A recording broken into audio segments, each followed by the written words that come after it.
ചേച്ചി സന്തോഷത്തിന്റെ കാര്യം പറയുമ്പോൾ സുജിത്ത് ഇത് തന്നെ പറഞ്ഞിട്ടുണ്ടായിരുന്നു. അതായത് നിങ്ങൾ തമ്മിൽ വേർപിരിഞ്ഞെങ്കിലും നിങ്ങൾക്ക് സന്തോഷമാണ്. അതുകൊണ്ടാണ് വീണയുടെ ഒരു ഇന്റർവ്യൂവിൽ തന്നെ വീണ കുറച്ച് കാര്യങ്ങൾ ചോദിക്കുന്ന സമയത്ത് സുജിത്തിനോട് ചോദിക്കുന്നുണ്ട്, കുട്ടികൾക്ക് അച്ഛനും അമ്മയും ഒരുമിച്ച് എന്ന് ചോദിക്കുമ്പോ സുജിത്ത് പറയുന്നുണ്ട്, ഒരുമിച്ച് നിൽക്കേണ്ടതാ, പക്ഷെ ഏതാ വലുതെന്ന് വെച്ചാൽ സന്തോഷം കൂടെ വേണ്ടേ, അപ്പൊ സന്തോഷത്തിനാണ് പ്രാധാന്യം കൊടുക്കണേന്ന് പറഞ്ഞു. ആ പിരിഞ്ഞു നിൽക്കുന്ന ഒരു സാഹചര്യത്തിലേക്ക് എത്തുമ്പോ സൗഹൃദപരമായി തന്നെ പറഞ്ഞു പിരിയാൻ പറ്റുമോ? നമ്മൾ ഐഡിയൽ സിറ്റുവേഷനിൽ നമ്മൾ ഇങ്ങനെയൊക്കെ പറയാറുണ്ട് സിനിമയിൽ, സൗഹൃദപരമായി നമ്മൾ പറഞ്ഞു പിരിയുന്നു. പക്ഷെ അതിനപ്പുറത്തേക്ക് ചിലപ്പോ നമുക്ക് നിൽക്കാൻ വയ്യാത്തൊരവസ്ഥ വന്നിട്ടാണ് നമ്മൾ രണ്ട് സ്പേസിലേക്ക് നിൽക്കുന്നത്. എന്തായിരുന്നു ആ സാഹചര്യം? എന്തായിരുന്നു? ഇല്ല, അത് ആക്ച്വലി ഞാൻ അതിനെ കുറിച്ച് ഒരുപാട് സംസാരിക്കാറില്ല എന്നുള്ളതാണ് വാസ്തവം. കാരണം അത് പല ഇന്റർവ്യൂസിലും ചോദിച്ചിട്ടുണ്ട്, പല സ്ഥലത്തും. ഈ ഇടയ്ക്കും ഞാനൊരു ഇന്റർവ്യൂല് സുജിത്തിനോട് ചോദിച്ചൊരു ചോദ്യം വളരെ ബാലിശമായിട്ട് തോന്നി. നമ്മൾ ചോദ്യങ്ങൾ ചോദിക്കുമ്പോൾ ഒരാളുടെ അടുത്ത് ചോദിക്കുമ്പോൾ, ഇപ്പൊ ഞാനൊരു സെലിബ്രിറ്റി എന്നതിലപ്പുറത്ത് അല്ലെങ്കിൽ സുജിത്ത് ഒരു സെലിബ്രിറ്റി എന്നുള്ളതിനപ്പുറത്തേക്ക് ചോദിക്കുമ്പോൾ ആ ഇരിക്കുന്നവരും മനുഷ്യരാണ്, അവർക്കും വികാരങ്ങളുണ്ട്, അവർക്കും സങ്കടങ്ങളുണ്ട്, അവരും മൂല്യങ്ങൾ കാത്തുസൂക്ഷിക്കുന്ന ഒരാളാണെന്ന് ഒന്ന് മനസ്സിലാക്കിയിട്ടോ ആ ചിന്തയിലോ വേണം ചോദ്യങ്ങൾ ചോദിക്കാൻ. ഇത് അങ്ങനെയില്ലാത്ത ചോദ്യങ്ങൾ ഉള്ളത് കൊണ്ടാണ്. ഇപ്പൊ നേരത്തെ ചോദിച്ചല്ലോ എന്താണ് ഇന്റർവ്യൂസ് കൊടുക്കാത്തതെന്ന്. ആ സമയത്തൊക്കെ എൻ്റെ അടുത്ത് മെയിൻലി സുജിത്തിന്റെ എനിക്കറിയില്ല, മെയിൻലി ചോദിച്ചിരുന്ന ചോദ്യങ്ങൾ ഇതിനെ കുറിച്ചാണ്. എനിക്കും എന്റേതായ പേഴ്സണൽ ലൈഫ് വേണ്ടേ, എനിക്കും എന്റേതായ ഒരു മീൻസ് സെലിബ്രിറ്റി ആണ്, സമ്മതിച്ചു, സെലിബ്രിറ്റി ആണ്. എന്റെ പ്രൊഫഷണൽ ലൈഫ് നാട്ടുകാരുടെയാണ്, എന്റെ പേഴ്സണൽ ലൈഫ് നാട്ടുകാരുടെ അല്ല, എന്റെ മാത്രം. സോ ഞാൻ എന്റെ പേഴ്സണൽ ലൈഫ് ഇട്ട് വെറുതെ ആൾക്കാർക്ക് അമ്മാനമാടാൻ കൊടുക്കാൻ താല്പര്യപ്പെടുന്നുണ്ടായിരുന്നില്ല.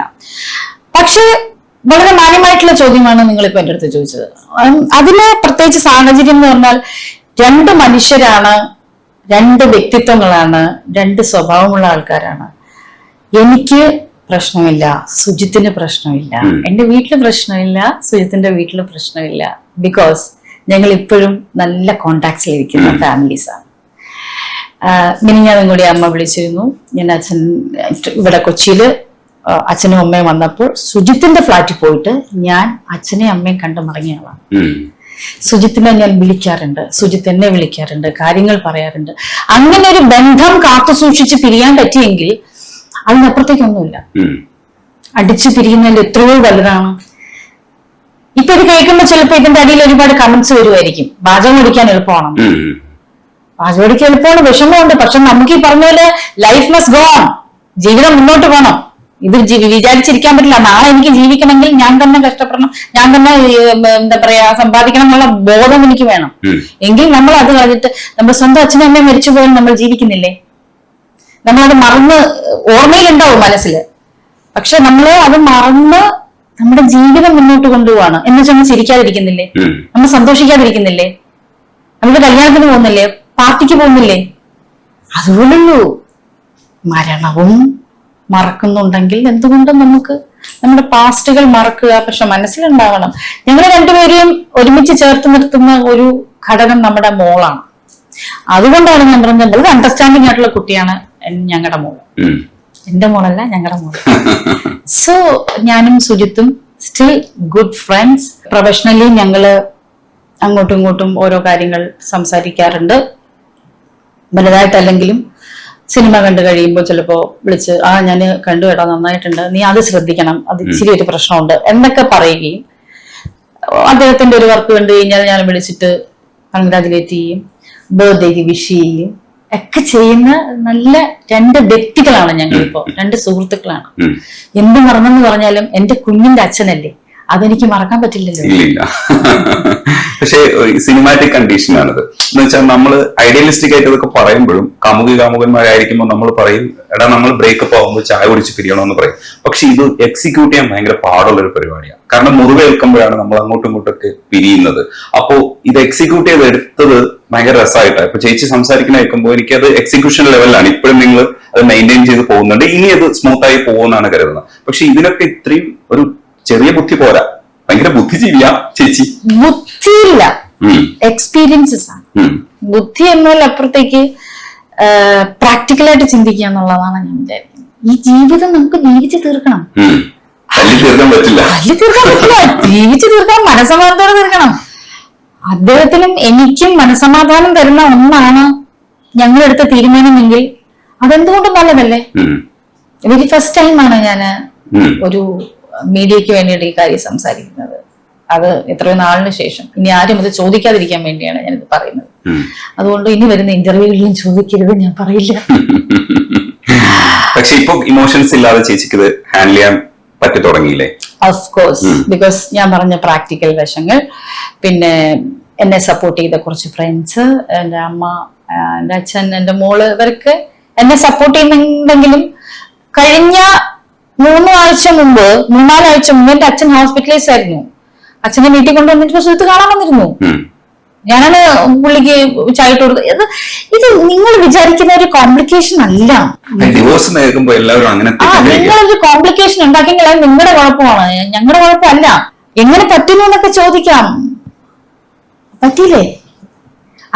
ഇപ്പോഴും പറ്റുന്നുണ്ട്. എന്റെ ഒറ്റ ആഗ്രഹം ഇതായിരുന്നു, നാളെ ഒരു സ്ഥലത്ത് വെച്ച് കാണുമ്പോൾ എനിക്ക് പുള്ളിയെ കണ്ട് ഷേക്ക് ഹാൻഡ് കൊടുത്ത് ചിരിച്ച് ഹഗ് ചെയ്യാൻ പറ്റണം എന്നുള്ളതാണ്. സുഹൃത്തിന്റെ ബ്രദർ മരിക്കുമ്പോൾ ഞാൻ ത്രൂഔട്ടുണ്ടായിരുന്നു കൂടെ. അതും സോഷ്യൽ മീഡിയ ആഘോഷിച്ചു. എല്ലാവരും കാത്തുനിന്നത് മഞ്ജുവും മകളും വരുമോന്നായിരുന്നു എന്നൊക്കെ പറഞ്ഞു. എന്ത് അയ്യോ, ഭയങ്കര രസമാണ് അത് കാണുമ്പോ. ചിരി വരും, പക്ഷെ എങ്കിലും എനിക്ക് പാവങ്ങൾ ജീവിക്കാൻ വേണ്ടിയല്ലേ, കണ്ടവന്റെ ജീവിതം വിറ്റാണെങ്കിലും അവർ ജീവിക്കട്ടെ എന്ന് ഞാൻ വിചാരിക്കും. അതിനപ്പുറത്തേക്ക് ഒന്നുമില്ല. ചില സമയത്ത് രജനീഷ്, നമ്മുടെ ലൈഫ് നമ്മൾ ഒരുപാട് മാറ്റും. നമ്മുടെ ടെററാണ്, ആവശ്യങ്ങൾക്ക് ടെററാണ്, ഇല്ലാന്ന് പറയുന്നില്ല. എന്റെ കുഞ്ഞിനെ എന്തെങ്കിലും പറഞ്ഞാൽ ഞാൻ ടെററാവും. അതിനപ്പുറത്തേക്ക് ഞാൻ ഇപ്പൊ വേറെ ഒന്നിനും ടെററാവാറില്ല. എന്റെ കൊച്ചിനെ എന്തെങ്കിലും അനാവശ്യമായിട്ട് പറഞ്ഞു കഴിഞ്ഞാൽ ഞാനൊരു അമ്മ ആയതുകൊണ്ട് ഞാൻ ഉണരും. അതൊരു മഞ്ജുപിള്ള ആയതുകൊണ്ടല്ല, ഞാൻ ദയയുടെ അമ്മ ആയതുകൊണ്ടാണ് ഉണരുന്നത്.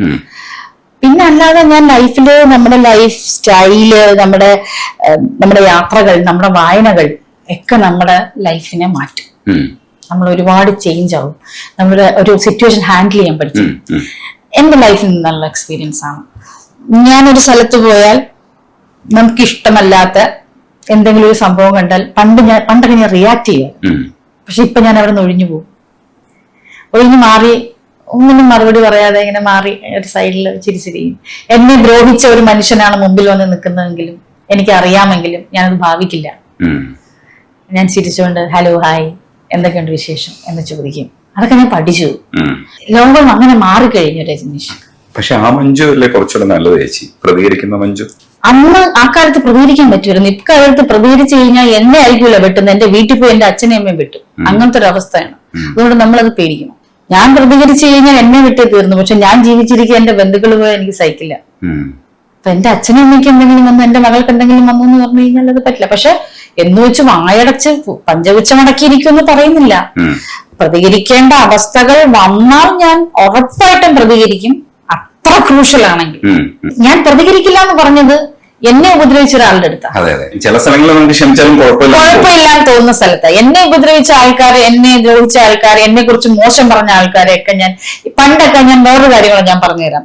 പണ്ടൊക്കെ ഞാൻ പുറത്തേക്ക് ഇറങ്ങുമ്പോൾ എല്ലാവരുടെ അടുത്തും ഒരേപോലെ പെരുമാറി കെട്ടിപ്പിടിച്ച് ഫോട്ടോ എടുത്ത് അങ്ങനെയൊക്കെ ചെയ്യായിരുന്നു. പക്ഷെ ഇപ്പോഴത്തെ ഒരു അവസ്ഥ സീരിയസ്ലി സോഷ്യൽ മീഡിയ ഒരുപാട് മോശമായി. കാരണം മെയിൻ റീസൺ ഞാൻ പറഞ്ഞുതരാം. നമ്മുടെ ഒരു പോസ്റ്റ്, വളരെ നല്ല പോസ്റ്റ്, ഡീസന്റ് ആയിട്ടുള്ള പോസ്റ്റ് വന്നാൽ അതിന്റെ അടിയിൽ നമ്മളെ കുറിച്ച് ഭയങ്കരമായിട്ട് മോശം എഴുതുന്ന ആൾക്കാരുണ്ടായി. ഇപ്പൊ ഞാൻ അതുകൊണ്ടൊന്നും മെസ്സേജസ് വായിക്കാറില്ല. പക്ഷെ എങ്കിലും ചില ആൾക്കാർ ഇതിന്റെ സ്ക്രീൻഷോട്ട് എടുത്ത് വട്ടം വരച്ച് നീ ഇത് കണ്ടോ എന്ന് ചോദിച്ച് നമുക്ക് അയച്ചു തരും. അത് വേറൊരു മാനസികാവസ്ഥയാണ്, മാനസിക രോഗികളാണ്. അപ്പൊ അത് കാണുമ്പോ ഞാൻ മനസ്സിൽ വിചാരിക്കും, ഇത് നമുക്ക് പബ്ലിക്കിൽ ഇറങ്ങുമ്പോ ഈ അയച്ചവൻ ആരാണെന്ന് നമുക്ക് അറിയില്ലല്ലോ. അവനും ചിലപ്പോ നമ്മളെടുത്ത് വന്ന് ഫോട്ടോ എടുത്തിട്ട് പോകുന്നവനായിരിക്കും. ചില മാനസിക രോഗികളാണ് അങ്ങനെ ചെയ്യുന്നത്. അതുകൊണ്ട് തന്നെ ഇപ്പൊ പുറത്തിറങ്ങി കഴിഞ്ഞാൽ തീരെ കുഞ്ഞുങ്ങളും വയസ്സായ ആൾക്കാരും അല്ലാതെ വേറെ ആര് വന്നാലും ഞാനൊരു ഡിസ്റ്റൻസ് ഇട്ടേ നിൽക്കാറുള്ളൂ.